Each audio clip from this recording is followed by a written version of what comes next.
coming, and especially those of you that braved the highway to get from Charlotte, but folks from Davidson too, on a Thursday afternoon before spring break. It's gratifying to see so many people with interest in Latin America in this particular talk. I want to just say a few words about our speaker and thank a couple of people. I do think for these kind of talks, even though the star of the show is here, it's important to get a sense of that person's background and training. So I want to make a few comments to begin with. First of all, though, I want to thank Lee Veltri, who helped with some of the organizing. She is our Office Administrator in Latin American Studies and History. And our guest today is Douglas Haynes. He is Associate Professor of English at the University of Wisconsin-Oshkosh, where he's taught since 2008. Professor Haynes received his BA in English at the University of Wisconsin-Madison and his MFA in Creative Writing at Southern Illinois University. He's taught courses in creative writing, nature writing, advanced poetry writing, forms of literary nonfiction, and a writing-based seminar on immigrants and exiles that some of us would probably be interested in topically. He's received a number of grants and fellowships, including fairly early on, I guess, a writing residency at the Blue Mountain Center in Blue Lake, New York, which is in the heart of the Adirondack Mountains. He's published in several genres and across a wide spectrum of publishing venues. These include literary journalism in Orion Magazine and the Virginia Quarterly Review, poetry in Terrain, a journal of the built and natural environments, in the Crab Orchard Review, and other articles and commentary in the North American Congress on Latin America, NACLA Report on the Americas. I had not met him before, and I thank his sister Christine Haynes, who is Associate Professor in History at UNC Charlotte, for contacting me and giving us the opportunity to have him here at Davidson. Today, Professor Haynes will talk about his book, Every Day We Live is the Future, published by the University of Texas Press in 2017. Set in Managua, Nicaragua, the book addresses a range of concerns pertinent to contemporary Latin American studies, including social conditions growing out of urbanization and rural and urban migration, women's concerns, and environmental justice. Professor Haynes engages these issues with a method that he calls immersion journalism, and his style certainly holds out the possibility of communicating with broad audiences from the traditional or standard academic discourse. He takes today the story of a particular people in a particular place engaged in what he says they told him is la lucha. And without meaning to speak either for the Nicaraguans or for Professor Haynes, I would gloss that as constructing life ways that extend from one day to the next. Thank you.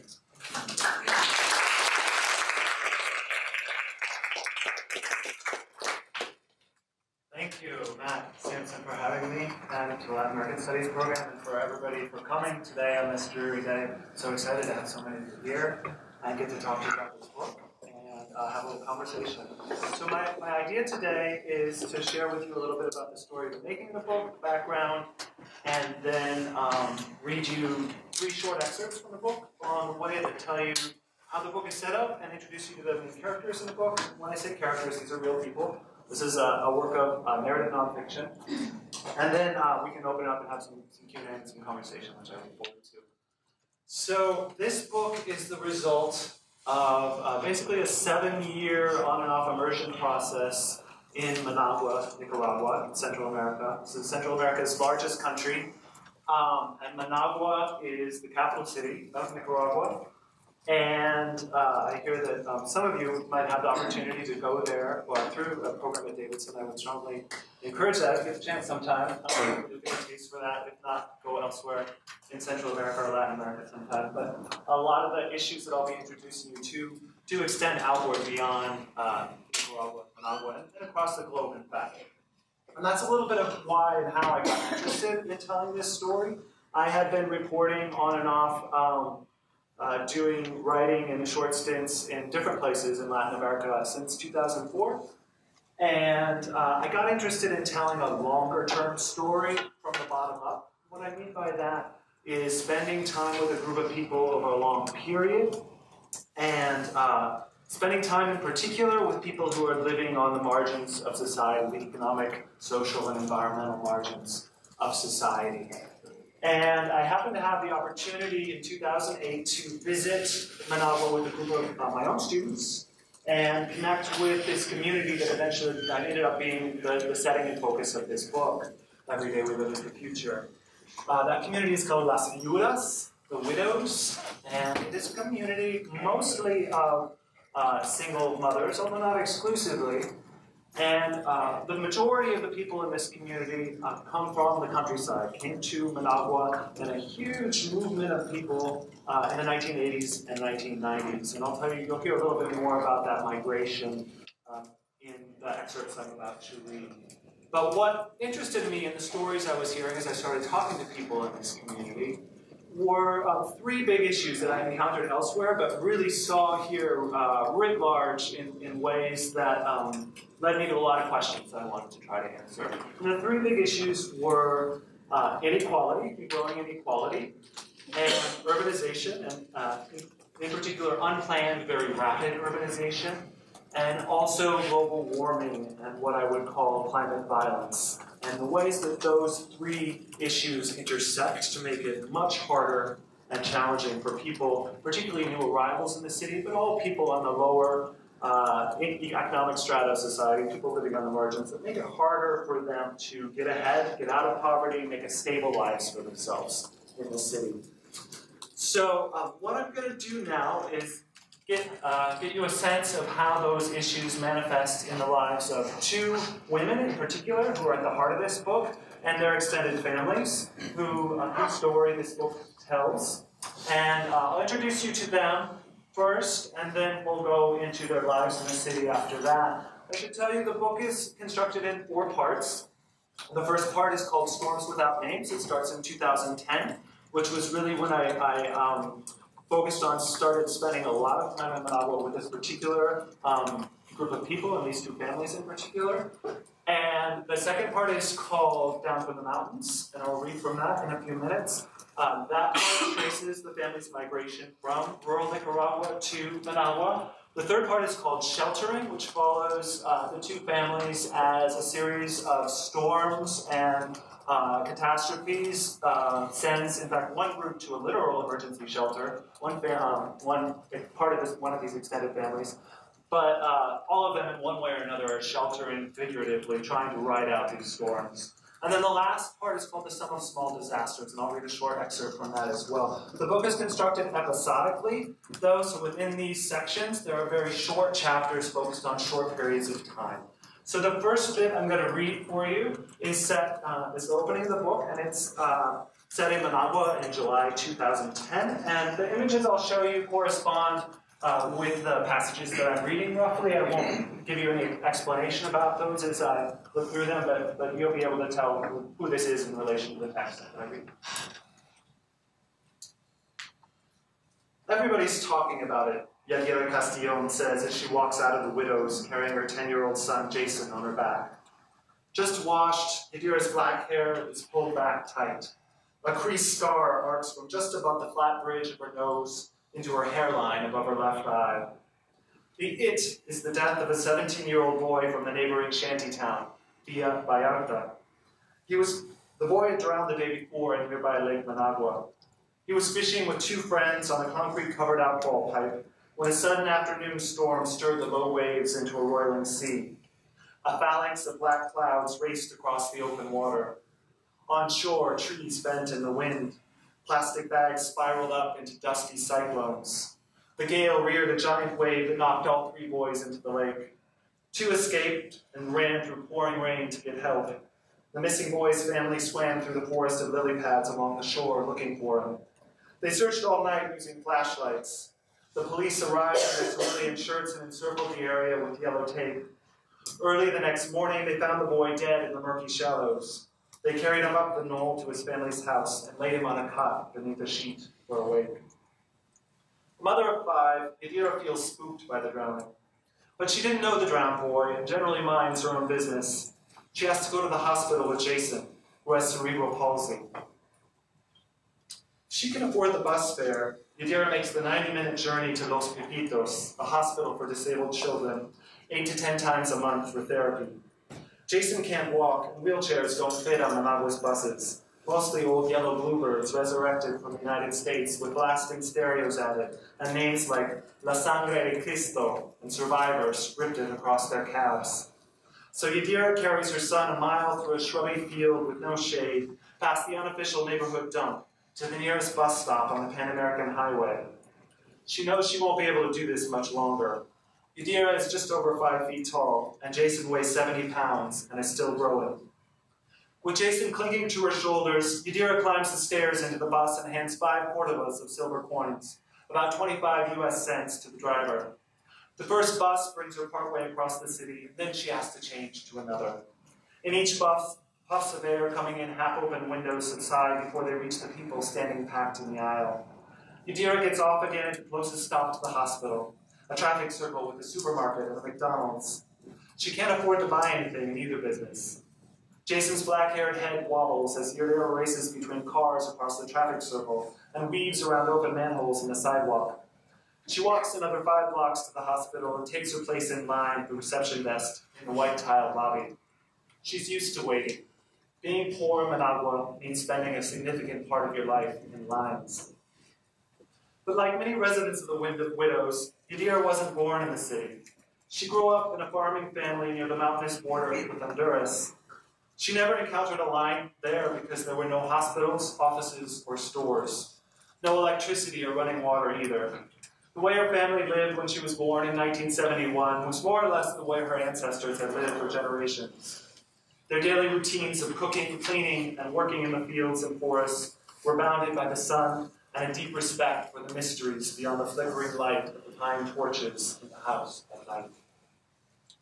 In 1991, Yadira moved to one of the world's fastest growing cities.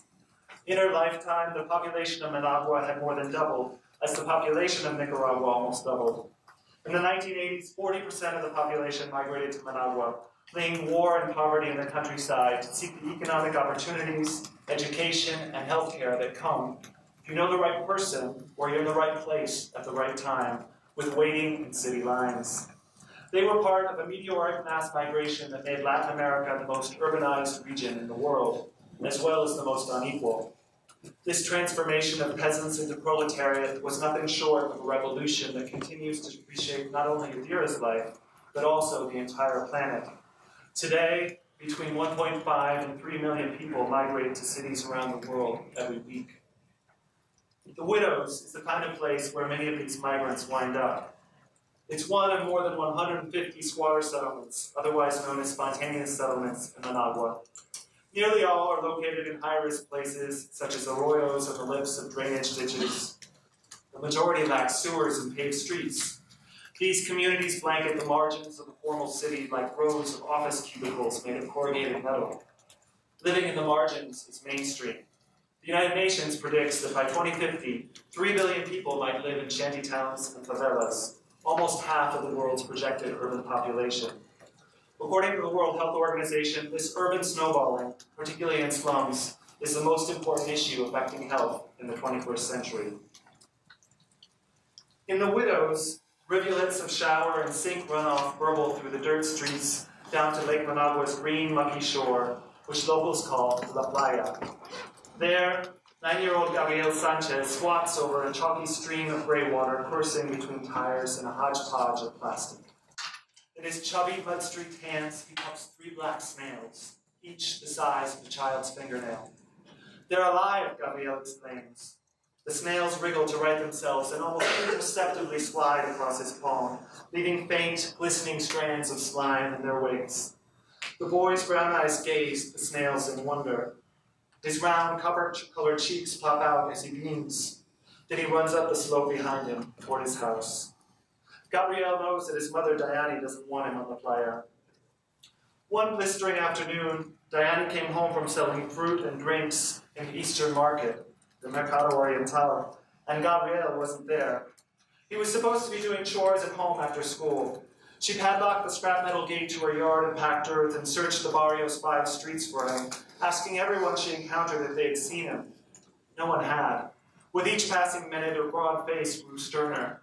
She feared that he had gone to the lake to swim, as boys and the widows often do when the combination of boredom and relentless sun overcomes their parents' warnings against going to the playa. Gabrielle didn't know how to swim. Diane's long legs sprinted toward the playa as she imagined her youngest son floating face down in the water.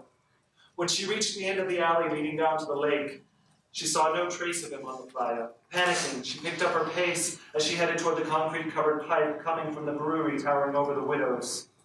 Kids gravitate to the pipe to fish and swim. Next to it, in a pile of boulders, Gabrielle was hiding.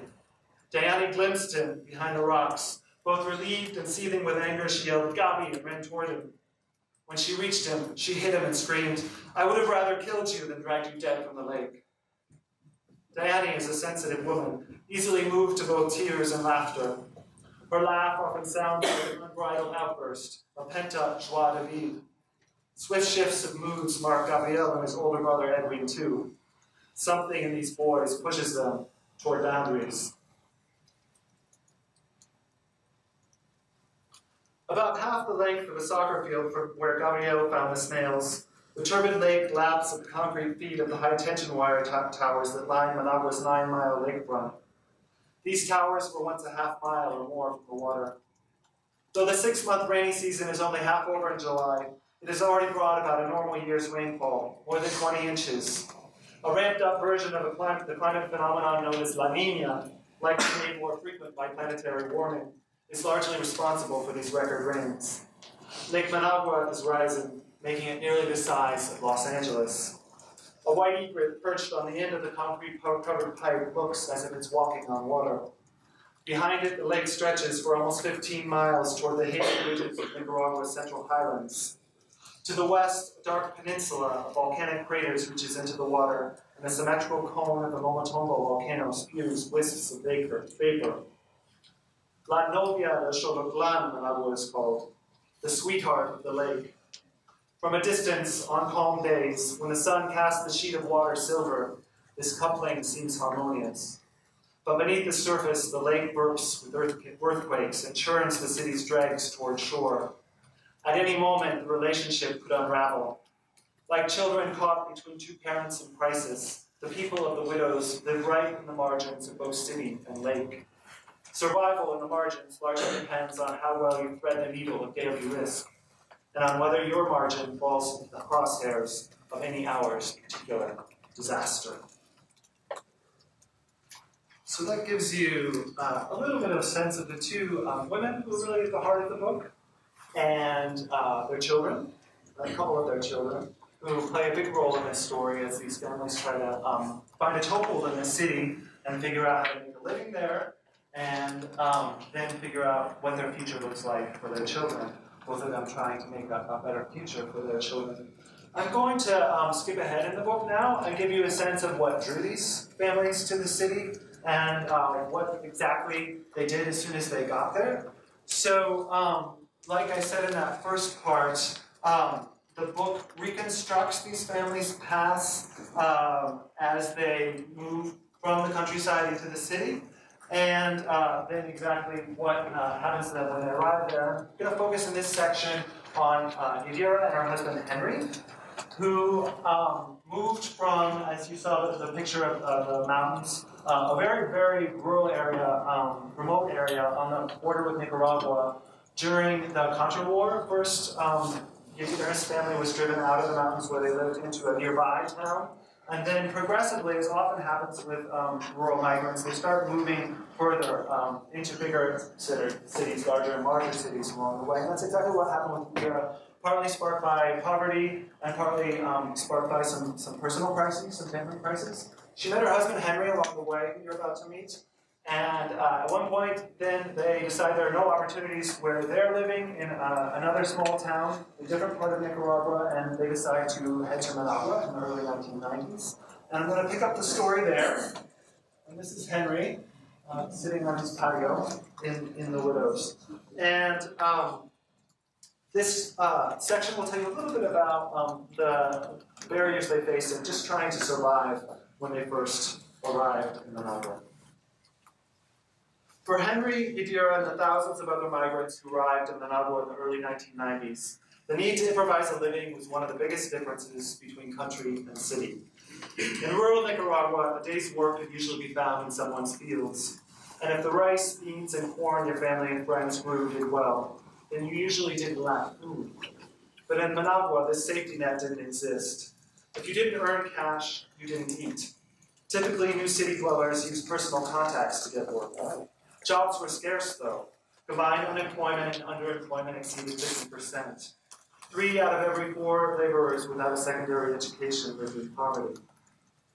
Henry's and Yadira's backgrounds were like those of most other unemployed migrants from the country.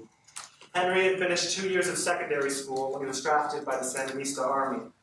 His training in repairing artillery helped develop his talent for working with his hands.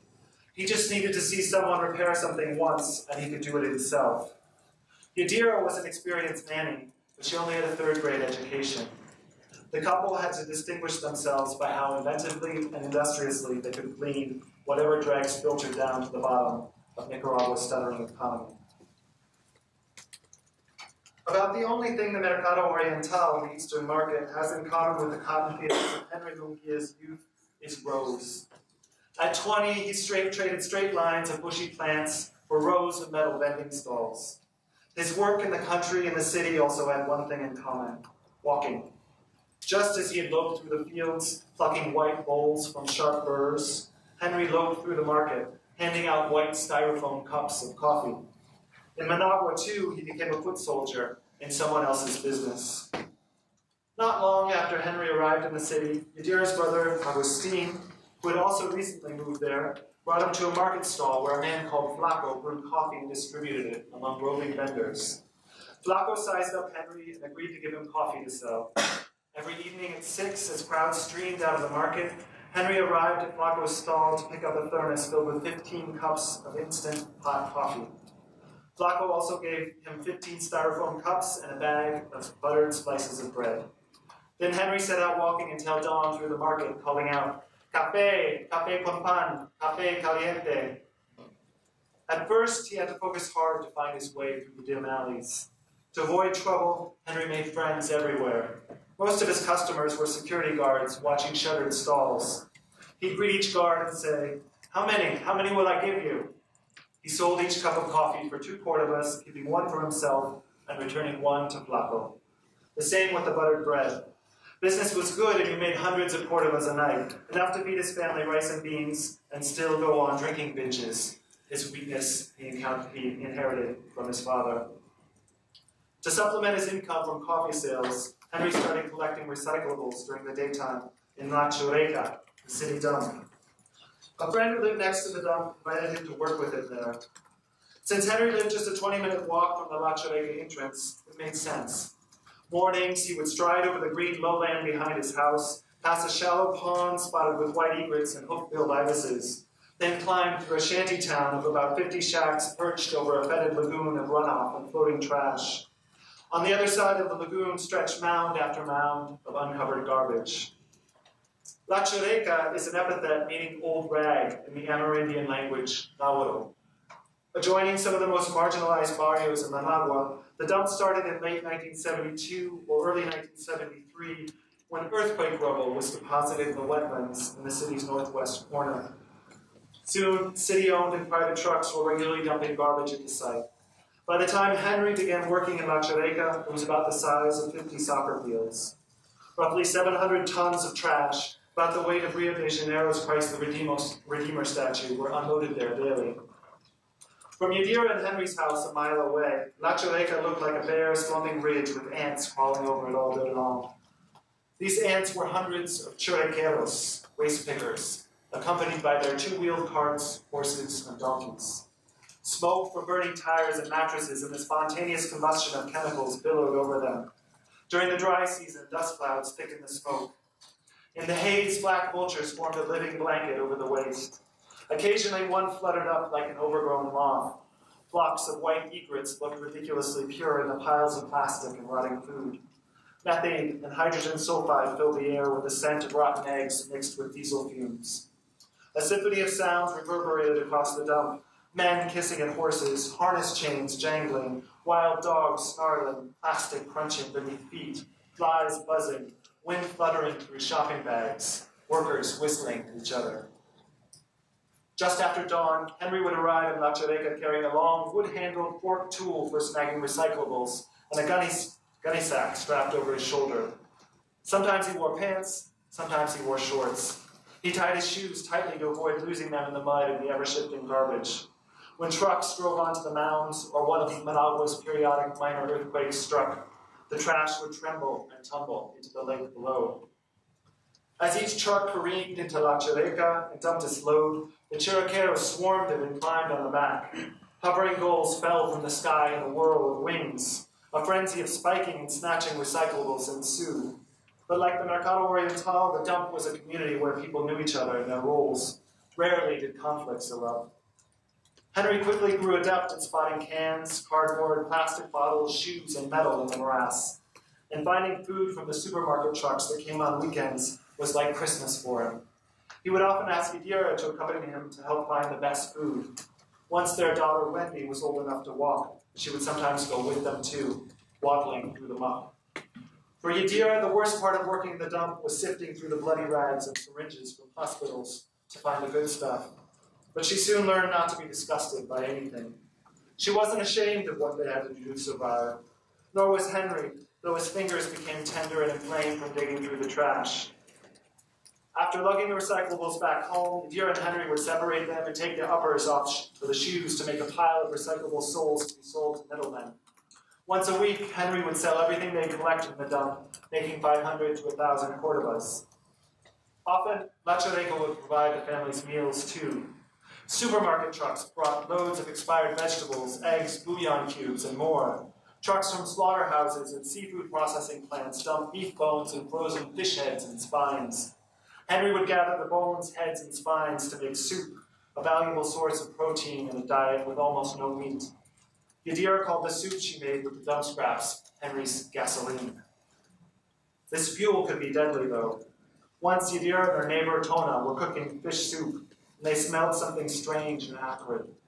They were going to feed the soup to Wendy and Tona's son Leonardo, but because of the smell, they fed 2 of their dogs first. The dogs soon got sick and died. Wendy and Leonardo were spared a fate many children of waste pickers suffered. Eating food from the dump was a gamble because sometimes people doused pine sol or other poisons on the food they put in the trash. As a longtime chiriquero once told American geographer Christopher Hartman, the city trash trucks pass through all of this barrio and all through the city, and there are different kinds of people. Some have a good heart, and some others have a bad heart. Except for that one day, Henry and Yadira somehow always managed to find the food for the people with good hearts. So it gives you a little bit of sense of how one of these families took root in the city after they found a squat to build their little house, which at first was just a little cardboard shanty. And as they got money, as Henry started working in the market, in the dump, they were able to put sheet metal up and gradually improve it. And their barrio, which started off just, they were the first ones to settle in this swampy marshland next to this dump. This is actually on top of the dump, what you're seeing here. And the low fog here is smoke coming up from the dump. Once they kind of got a toehold there, and Henry was basically working 6 days a week, sometimes 7, day and night, they began bringing other friends into this neighborhood. The neighborhood gradually expanded and kind of formalized into an actual barrio with legal services. And that process was kind of mirrored in the economy and the economic life as well. So these activities that I was just describing were part of what's called the informal economy, which is estimated very soon, within the next few years, to be employing about 2/3 of people on planet Earth. So it's another thing that drew me to these characters in this story, that they were representative of a many phenomena that are characteristic of people not only in Latin America, but all throughout the world right now, but particularly in the global south. And so they get a toehold in this informal economy through informal housing, and Henry and Yadira gradually actually started managing okay, They ended up having 3 children of their own. Jason was the third. They had another daughter, Ana. Started sending them off to school. The girls started doing really well in school. And unfortunately, there was a health crisis. Jason ended up having a fall when he was an infant and hit his head, and that's how he developed his head on a rock and developed this condition. And that bankrupted the family, sent them fleeing back to the countryside. And the story goes on to tell exactly what happened to them in the countryside, and they eventually came back to the city and started destitute all over again. And the other family, Diane, also dealt with a significant health issue, and that's another story that I wanted to focus on in this story, and something that drew me to these families in particular is the ways that any small crisis, personal crisis, public crisis, climate crisis, can put families and people in this kind of situation really over the edge in terms of being able to survive or not. So I'm going to pick up the story for this last excerpt that I'm going to read for you from near the conclusion of the book and tell you a little bit more about what happens with Diane's family, the other woman that I introduced you to, and her son Gabriel, early in the book, and talk a little bit then at the end about the prospects for the future. And this section will also tell you a little bit more about the climate issue that these families and people like them are facing in these informal communities on the margins of cities. So this passage from this last section, The Sum of Small Disasters, picks up in the Mercado Oriental, which is Central America's largest commercial center, arguably the largest open-air market in Latin America. It is, these days, estimated to be the size of about 55 Walmart supercenters. Imagine how big that is. And still growing. It just basically devours the neighborhoods around it. Because so many people are fighting for ways to survive in this informal economy. People find every possible niche they can in this market. And this market is where everything is cheapest, so that's where the business is, that's where people come to go shopping. And Diane, along the way, because her mother first brought her to the city to work in this market, she came to the city just after 3rd grade and immediately was brought into her mother's fruit vending business and grew up mostly in the market, first on the streets of the market, under the awning of a pool hall. They were homeless for a number of years until they were offered a little place to put up a shanty in the middle of this massive market by the market authorities at one point. So Diane grew up there, and then, no surprise, like many generations, there are many multi-generation families in this market, she opened her own stand in the market. Near a very busy bus stop on the outskirts of the market, and what she was doing at this bus stop was selling fruit mostly and drinks as well that she would buy at wholesale prices deep in the middle of the market where many people didn't want to go and make the trek in there. And so she would catch people just when they were getting off their buses, either when they wanted to buy some fruit to take home or just get some refreshment before they journey home on these very packed buses. And this is her son, Gabriel, who you were introduced to earlier in the book, working at her stand here, peeling some oranges.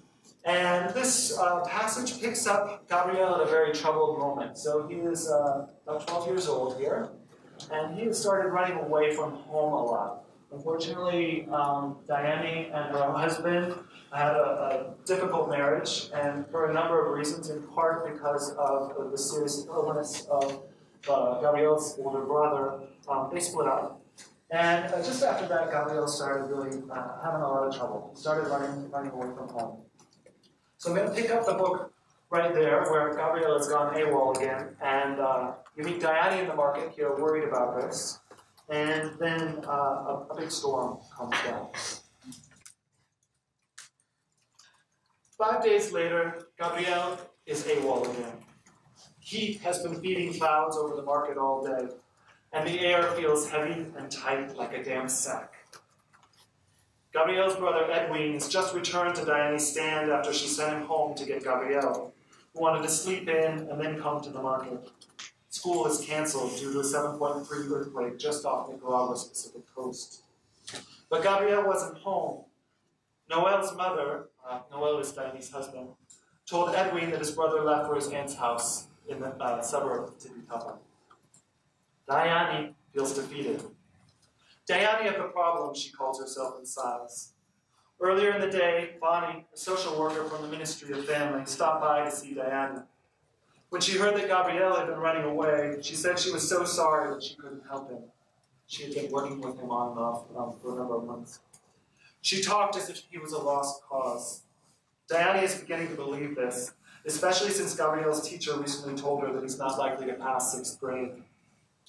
She plucks a banana from a pile on her table, disturbing a swarm of flies. She peels and eats the banana, complaining that she eats when she gets nervous. That's why I'm so fat, she says. She throws the peel on the ground beneath her stand.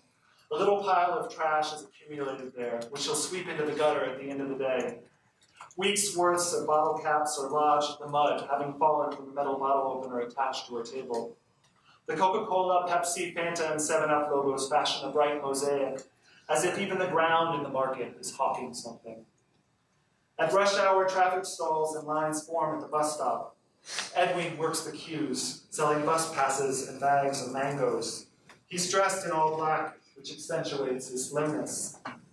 Suddenly, arms and legs start flying a few feet away from him. A security guard in a brown uniform is throwing punches at a worn-looking man in a ragged yellow t-shirt. Diane and Edwin join a throng following the fight into the road. The security guard subdues the man, who turns out to be a thief. Streetlights wink on, casting a dusky orange glow on the crowd. Low cloud banks that have been gradually hiding the sun all afternoon have become thunderheads hanging like hammers about to fall. As the sun sets, cast the bottoms of the dark cumulonimbus as pink as Diana's tank top. Soundless electric flashes scatter from the clouds. Soon, jagged lightning pulses down, followed by throbbing thunder. Diana and Edwin pack up and arrive home just before fat raindrops accelerate into angled curtains of water that turn the sheets of the widows into wild rivers. In front of Diana's house, the churning flood is 2 feet high. Water seeps under the fence around her patio and rises up to her ankles in the lowest part of her house.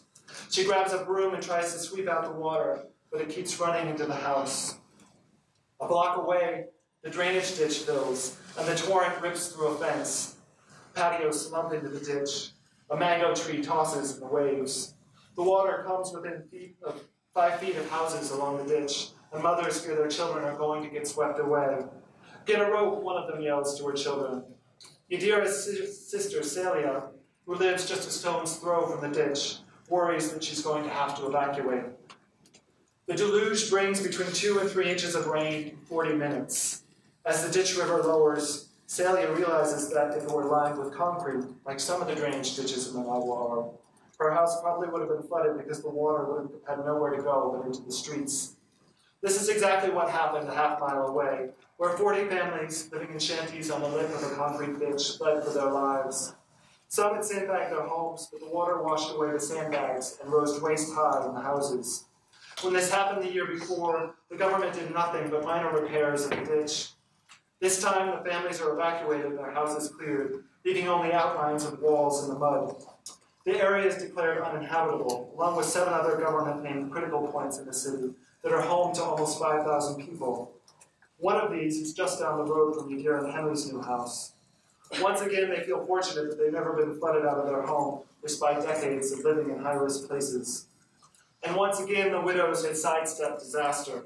But the frequent flooding worsens the barrio's perennial mosquito and sanitation problems, and the danger and fear that keep people awake whenever it rains at night is chronic. It seems only a matter of time until the storm-swollen ditch washes away houses. Until this happens, though, it's likely that city authorities will continue to forget the barrio. The government prioritizes responding to emergencies over solving the city's drainage problems and poor watershed management, in part for financial reasons. Addressing these long-term issues also isn't as attention-grabbing as sweeping in to resettle people in the hour after emergencies. At the end of October, the dry seasons, fresh breezes begin sweeping the city, and the government releases yet another grim tally. October's storms contributed to 28 deaths around Nicaragua from collapsed houses, drownings, lightning strikes, and traffic accidents caused by flooded roads. In Managua, more than 5,000 people were evacuated to shelters, adding to the almost 30,000 evacuees of the previous 5 years, and this, I should say, is happening just at the end of 2014. For all these victims, whether the storm that harmed them counted as a disaster worthy of international news was irrelevant. Every day in cities around the world, the gradual confluence of inequality, urbanization, and climate change causes events that are just as calamitous for individuals as media-hyped crises.